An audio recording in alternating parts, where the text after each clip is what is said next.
দর্শক বন্ধুরা, আন্তর্জাতিক ক্যারিয়ারে প্রথম উইকেট নিলেন রিয়ান পরাগ। হ্যাঁ বন্ধুরা, 17তম ওভারে বল হাতে কামিন্দু মেন্ডিসকে বোল্ড করে দেন রিয়ান পরাগ। বন্ধুরা, যখন 24 বলে জেতার জন্য শ্রীলঙ্কার 56 রান প্রয়োজন, তখনই অধিনায়ক সূর্যকুমার যাদব বল তুলে দেন পার্ট টাইম বোলার রিয়ান পরাগের হাতে। তখন দায়িত্ব নিয়ে বল করতে যান রিয়ান পরাগ এবং সফলও হন তিনি। রিয়ান পরাগ এই চাপের সময় মাত্র 5 রান দিয়ে ওভারটি শেষ করেন।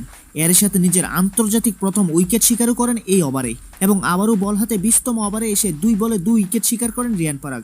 শেষ পর্যন্ত রিয়ান পরাগ 1.2 ওভারে 5 রান দিয়ে 3টি উইকেট তুলে নেন এবং টিম ইন্ডিয়া প্রথম ম্যাচে শ্রীলঙ্কাকে 43 রানে হারিয়ে দেন। তো বন্ধুরা, আপনারা যদি রিয়ান পরাগকে ভালোবেসে থাকেন তাহলে ভিডিওতে করে দাও একটা লাইক। এবং কোচ হিসেবে গৌতম গম্ভীর শ্রীলঙ্কার বিরুদ্ধে প্রথম টি-20তে যে দলটা তৈরি করলো তা আপনার কাছে কেমন লাগলো তা কমেন্টে অবশ্যই জানাবেন।